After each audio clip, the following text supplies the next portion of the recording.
Salvador's cooperation with the United States has become a model for others to work with this administration. On April 17th, President Trump will welcome Prime Minister Giorgia Meloni of Italy for an official working visit at the White House as well. The president's thoughts also remain with the families and communities experiencing devastating loss from the severe storms and flooding affected several states across the central U.S. President Trump approved emergency declarations for Arkansas, Kentucky, and Tennessee, allowing FEMA to provide federal assistance like equipment and resources to support state and local emergency response officials who are leading this response on the ground.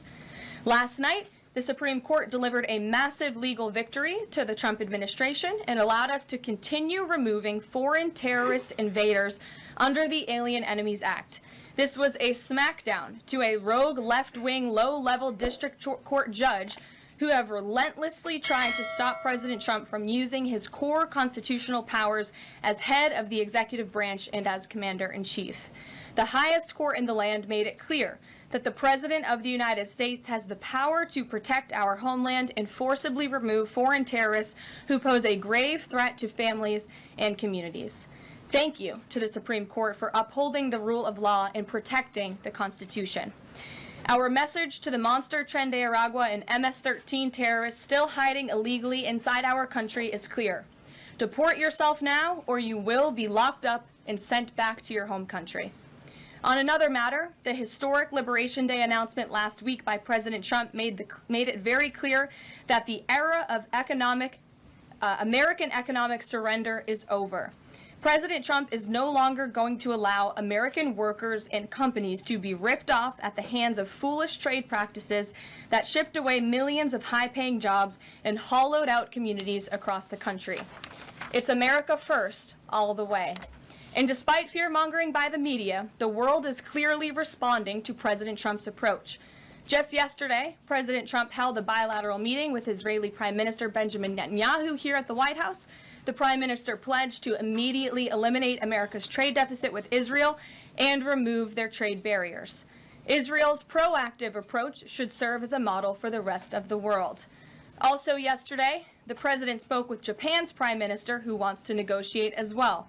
The President also spoke to the acting President of South Korea this morning. He has tasked Secretary Bessent and U.S. Trade Representative Jamieson Greer to lead these talks. In total, since the Liberation Day announcement, nearly 70 countries have already reached out to the President to begin a negotiation. Countries are falling over themselves to reform their unfair trade practices and free open their markets to our country. Why? Because these countries greatly respect President Trump in the sheer power of the American market. These countries realize they've gotten filthy rich over the past few decades by imposing substantial tariffs on American-made products and ridiculous non-monetary barriers to block out American industry. The jig is up. Past American presidents sat by and let this happen, but President Trump stood up for our country, and he is saying no more. The president's message has been simple and consistent from the beginning. To countries around the world, bring us your best offers, and he will listen. Deals will only be made if they benefit American workers and address our nation's crippling trade deficits. America does not need other countries as much as other countries need us, and President Trump knows this. He's going to use the leverage of our markets and our country to the advantage of the people he was sworn in to represent. On the other hand, countries like China, who have chosen to retaliate and try to double down on their mistreatment of American workers, are making a mistake. President Trump has a spine of steel, and he will not break, and America will not break under his leadership. He is guided by a firm belief that America must be able to produce essential goods for our own people and export them to the rest of the world. A strong America cannot be solely dependent on foreign countries for our food, medicines, and critical minerals. And America must always maintain a robust defense supply chain. Reprioritizing and strengthening our manufacturing industry are essential national and economic security issues of the utmost importance to President Trump. By focusing on supercharging the onshoring of American manufacturing, the President is already delivering on his promise to usher in an economic golden age for our country. Just look at Friday's jobs report, which smashed expectations for the second straight month. The American economy added 228,000 jobs, nearly 100,000 more jobs than economists predicted, and the fourth highest month for private payroll growth in the past 2 years. There was also a sharp increase in transportation, construction, and warehousing employment. And in just 11 weeks, President Trump has secured more than $1.5 trillion in private sector investment. This is $500 billion more than Joe Biden secured in his entire term. This record-breaking private sector investment will create roughly 350,000 American jobs and counting. If you add up all of the investment pledges from foreign governments, President Trump has secured an incredible $5 trillion in total investments already. In the months ahead, President Trump's pro-growth economic agenda will be fully realized. The largest deregulatory effort in American history is underway. Unnecessary, burdensome, costly red tape is being eliminated by this entire federal government every day, driving down costs and massively boosting small businesses. So far, President Trump's deregulation effort has already saved Americans more than $180 billion, equivalent to $2,100 per family of 4. The president's drill baby drill energy agenda, which he will discuss later this evening in the East Room, is capitalizing on the abundance of natural resources under our feet to generate more affordable electricity, cheap gas, and quality new jobs. All of this will combine to end the Biden-imposed cost of living crisis that's absolutely crushed American families. Under President Trump, the American energy industry will lead the globe over the next century, delivering lower prices and significantly strengthening our country's economic position. At the president's direction, Republicans in Congress are working quickly to pass one big, beautiful bill, which will also include the largest tax cut in American history. As President Trump has said, the House must pass this budget resolution quickly. Here in our new media seat today, we have Jasmine Wright, the White House reporter for Notice. Notice is a nonprofit and nonpartisan news site which launched in early 2024. They've gained millions of readers across the country since. The newsroom's goal is both to inform readers and train the next generation of politics and policy journalists. They also partner with state newsrooms to give local communities more knowledge of what their representatives are doing in Washington, D.C. With that, please kick us off, Jasmine. Thanks so much, Caroline. A couple questions for you. The first one being, can you explain the White House's evolution from this is not a negotiation on tariffs to countries should pitch us and start negotiations on tariffs? As the president said yesterday, Jasmine, both things can be true at the same time, and it is a non-negotiable position that the United States has faced a national security and economic crisis because of the unfair trade practices by countries around the world. As for the president, I have maintained this position. The entire administration has always said that President Trump is willing to pick up the phone and talk, and the president met with his trade team this morning, and he directed them to have tailor-made trade deals with each and every country that calls up this administration to strike a deal and listen. And each and every one of these trade deals should be tailored and unique based on that country's markets, based on that country's exports, the imports here in the United States of America. What makes the most sense for the American worker and for our industry? The president is focused on putting America first. So was the evolution not factored in or determined by kind of the tumult in the stock market? Was that not a part of the consideration to start making these negotiations and deals? Again, I would reject that there was an evolution. On day one, we had said that the president will always pick up the phone for other nations and other companies that call this administration. The president always has a listening ear, and it's a non-negotiable fact that America has faced a national security and economic crisis for many decades, and President Trump is just the first to address this. And then my last question, how will negotiations change how much revenue the White House is planning to make from the tariffs? Well, that has yet to be seen, but as the president said, the reciprocal tariffs, which will continue to go in effect as these deals are negotiated and ongoing, will generate trillions of dollars in revenue to the United States. And this is twofold. The president wants to onshore jobs here to the United States of America. He wants to boost our manufacturing industry. He also wants to tackle these crippling deficits with almost every single country around the world. Jackie. Thanks, Caroline. The Treasury Secretary, Scott Bessent, warned that some of these negotiations might take up to months, that we could be doing this through April, May, and into June. And then you had Kevin Hassett say it's going to take a lot for the president to put his signature on the line because he wants to make sure there's a good deal for America. Is the president operating on any sort of a timeline or deadline where he wants this completed by? Well, we always move at Trump speed here at the White House, which is incredibly fast. I know you all know that from covering this White House day to day. The president likes to get things done, but he's very much focused on ensuring that these deals are good for the American worker, they are good for American manufacturing, and again, that they tackle these crippling deficits with these countries. All options are on the table for each country, but again, these are going to be tailor-made deals. They are not going to be off-the-rack deals, as the president has called it, and he has directed his entire trade team to be part of this effort. So that includes Secretary Bessent and our National Economic Director, Kevin Hassett. It also includes Secretary Lutnick, Peter Navarro, the entire trade team, Jamison Greer, who was on the Hill today. Everybody who was involved in this incredible, fair, reciprocal trade agenda will continue to be involved in negotiating these deals. And then yesterday, Goldman Sachs put out a research note. It put the odds of a recession at 45% within the next 12 months, up from 35%. But Peter Navarro guaranteed last night no recession. Does the president agree with him on that? I know the president in the past has been leery of making definitive statements on that. I can speak for the president, and I can speak for the optimism that he sees in our economy every day. Again, when you talk about the massive deregulatory efforts that are happening across the board, when you talk about how oil prices are down, gas prices are down, egg prices are down, we're cutting costs for the American worker, for the American consumer. We also see trillions of dollars of investments pouring into this country every day, and we're working hard now on the tariff side of the president's economic agenda. But don't forget, the next side of this is tax cuts, and we're counting on Capitol Hill to get those done, the largest tax cuts in history.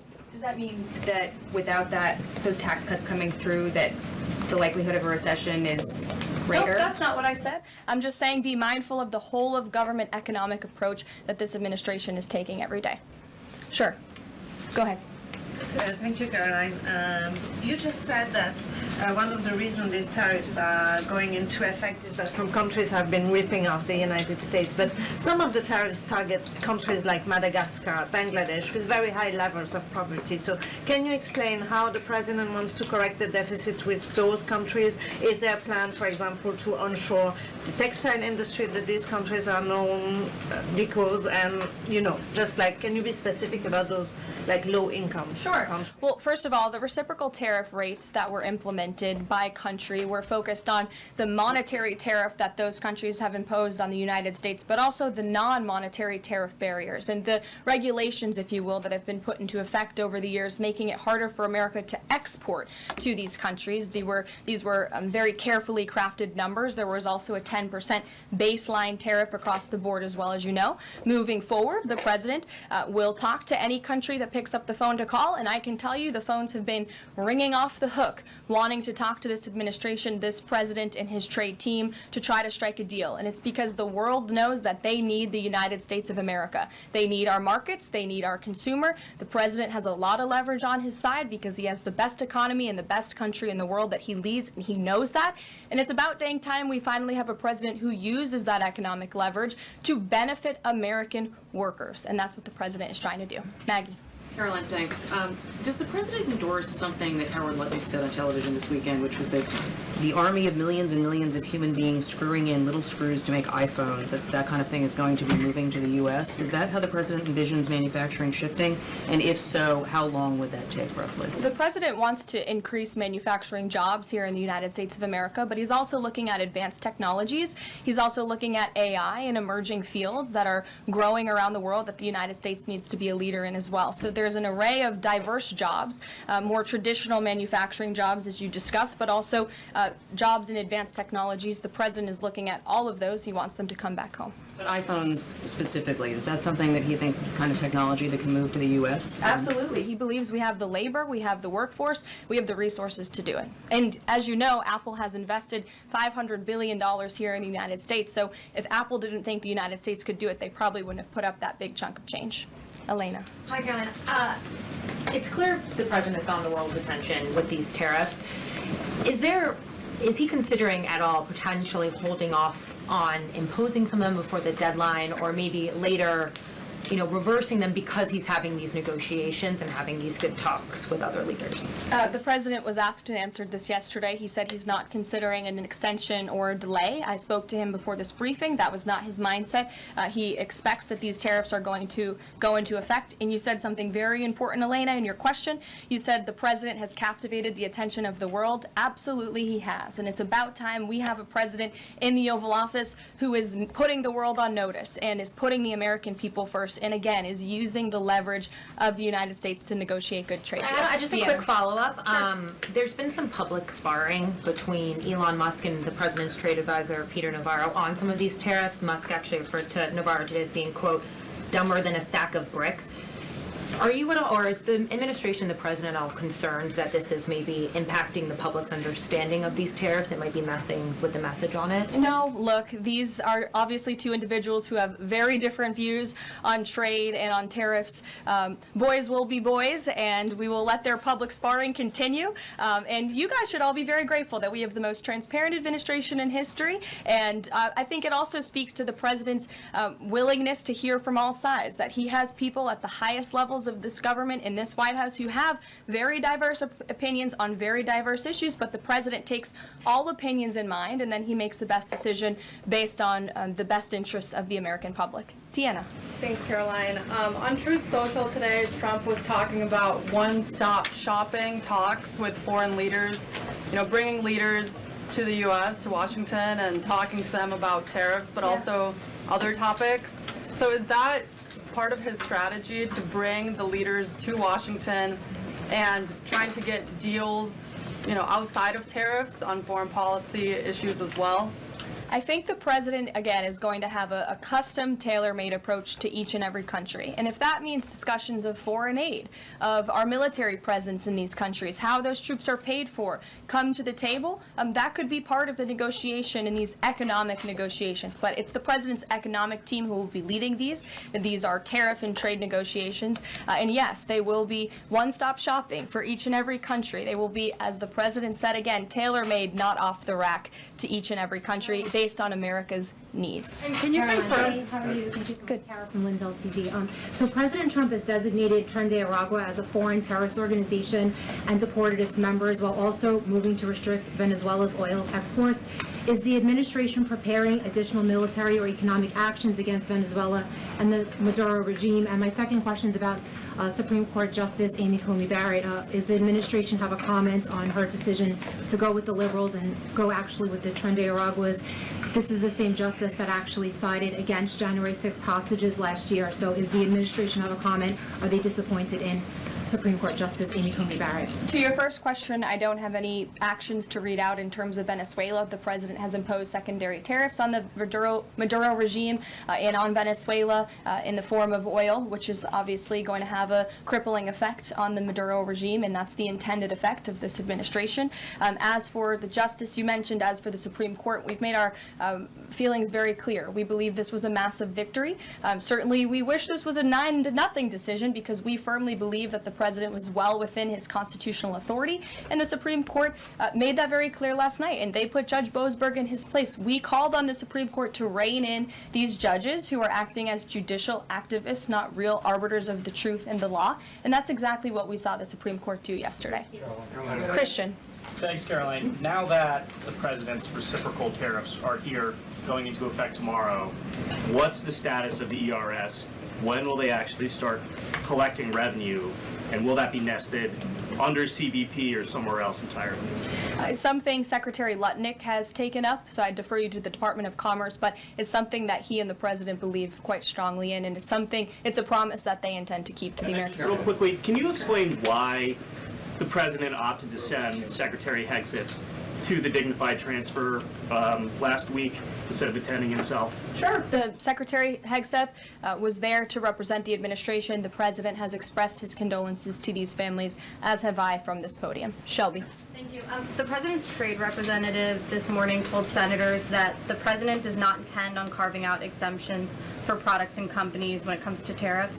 But would the administration consider changing that stance should bankruptcies begin among U.S. companies who are dependent on U.S.-China trade? I won't get ahead of the president on any exemptions or his decision on that. I will leave that to him. But again, we're looking at this country by country and based on the needs of the American people and the American workforce. And one more, can you walk us through how this specific tariff plan was decided on and which advisor came up with it? The reciprocal tariff plan? It was a plan that was discussed by the president's entire trade team over the course of many, many meetings, and the president ultimately decided on which way to go. A few proposals were given to the president. There was debate and discussion, and the president made his decision, and as you've seen very publicly, the entire trade team is on board with this plan and the negotiations that will ensue because of it. Sure. Caroline, on Iran, and given what's going to be happening on Saturday, what exactly is the current administration doing to stop Iran's funding of terrorist aggression worldwide that the previous administration wasn't doing? Well, first of all, when it comes to Saturday, I won't get ahead of the president. He has said there will be direct talks with Iran on Saturday. I won't further any details from this podium for obvious reasons, security reasons. It will, provide an update as we always have. However, when it comes to Iran, the president has reimposed crippling sanctions on the Iranian regime, and he's made it very clear to Iran they have a choice to make. You can strike a deal with the president, you can negotiate, or there will be hell to pay. And as the president said yesterday, if they don't choose to move forward with diplomacy and a deal, which is the direction we do see them headed in, there will be grave consequences to pay. To the back row. Thank you, Caroline. On the president's threat yesterday on social media to increase tariffs against China by an additional 50% in response to their retaliation, has he signed anything in terms of an executive order, any documentation around that? Will that additional 50% go into effect tomorrow? They will be going into effect at 12:01 a.m. tonight, so effectively tomorrow, yes. Work on that today? Of course, as always. To the gentleman in front of you, because that's who I originally called on. Go ahead. Over the weekend, President Trump said that he would be willing to have U.S. citizens deported to El Salvador with the cooperation of President Bukele. How would that work legally, and how many people would potentially be available for that operation? So the president has discussed this idea quite a few times publicly. He's also discussed it privately. You're referring to the president's idea for American citizens to potentially be deported. These would be heinous, violent criminals who have broken our nation's laws repeatedly, and these are violent, repeat offenders in American streets. The president has said if it's legal, right? If there is a legal pathway to do that, he's not sure. We are not sure if there is. It's an idea that he has simply floated and has discussed very publicly as in the effort of transparency. Reagan. Thank you, Caroline. There's been more reporting coming out now about President Biden's decline while in the White House. Is the White House considering releasing the audio of Biden's interview with Special Counsel Robert Hur to the public, which the former president had previously blocked? I don't have an update on that, but I can certainly check. I think the American people would be quite interested to hear that tape, but I'll double check on the release of it. Thank you. Michael. Thank you, Caroline. On Saturday, during meetings with Iran, President Trump says high-level officials will be meeting directly with Iranian officials. We're hearing some pushback from Iran now saying those talks will be indirect. Can you clarify? They will be direct talks on Saturday, and I won't get ahead of the president on any further details. Jennifer. Yeah, two things. On the Israel tariffs, can you give us an update on the discussion on relaxing those tariffs? And then I had another question about the Doge team after that. That discussion is ongoing. I don't have any definitive details to iron out for you here. And then the president on Thursday told us that there was an incredible discovery that the Doge team had made. He called it horrible and incredible. Can you reveal that yet? Give us details on what it was about? There has been a discovery. I hate to leave you hanging on a cliff, but I don't want to get ahead of the president on that. But I can confirm there has been a discovery. It's just not quite yet ready for release.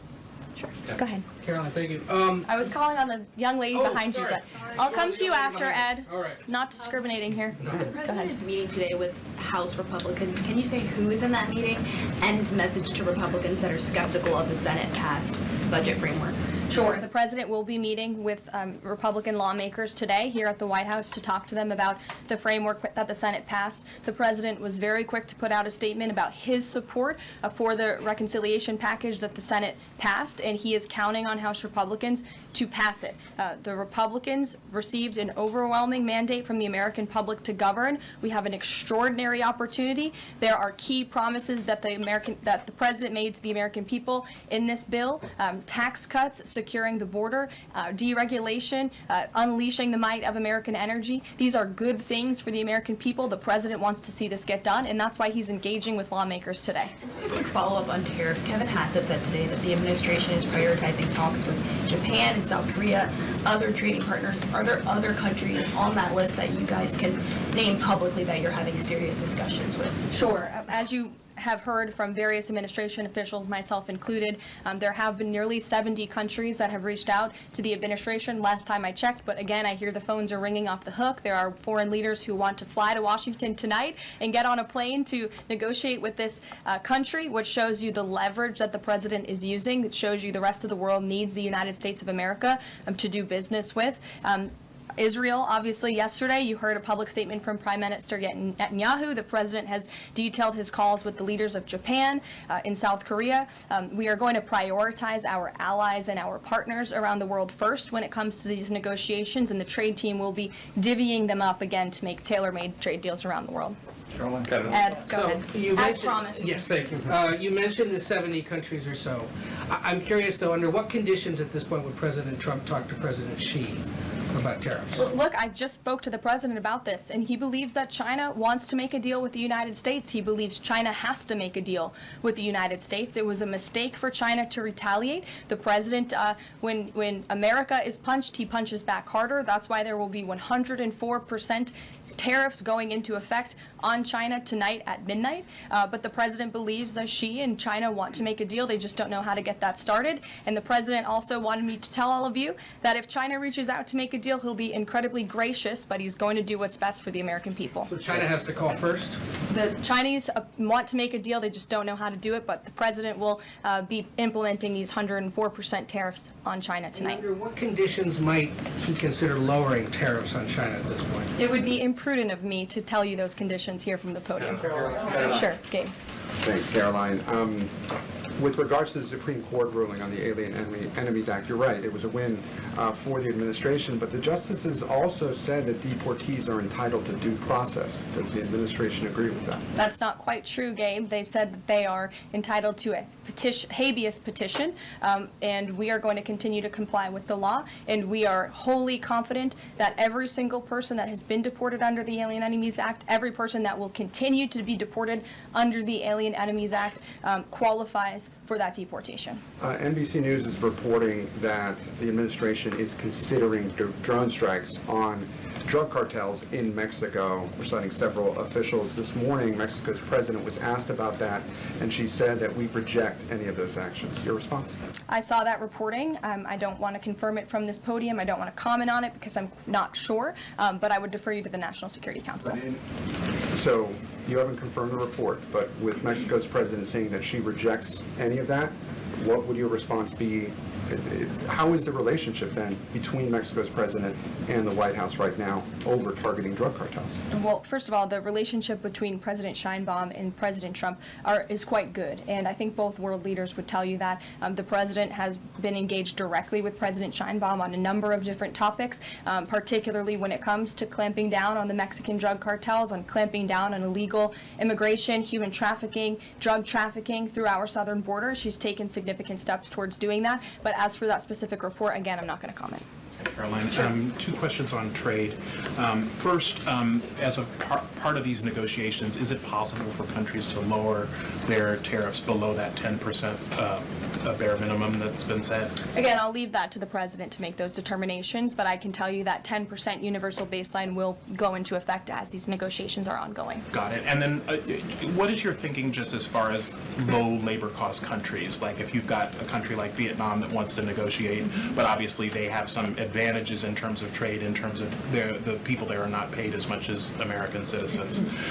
What is kind of the thinking? Can they still achieve a good kind of trade outcome with the United States? Well, again, you're right to point out that different countries have different labor markets. They have different skills, if you will, different resources, and the president is going to take all of that into account. His team will take all of that into account when they're negotiating these deals. I do just want to point out one thing, that the president, everybody in Washington, whether they want to admit it or not, knows that this president is right when it comes to tariffs and when it comes to trade. In fact, Democrats have long said that the United States of America has been ripped off by the countries around the world. They just don't want to admit it now because it's President Trump who is saying that. In June of 1996, Nancy Pelosi spoke on the House floor. She urged her colleagues at the time to fight against the status quo trade policies that had contributed to America's trade deficit with China.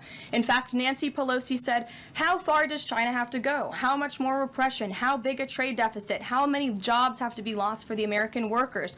How much dangerous proliferation has to exist before members of this House of Representatives will say, I will not endorse the status quo? Those are the words of Nancy Pelosi in 1996. Well, President Trump is finally answering her call 27 years later. Nancy Pelosi can thank President Trump today for the 104% retaliatory tariff that will be going into effect on China.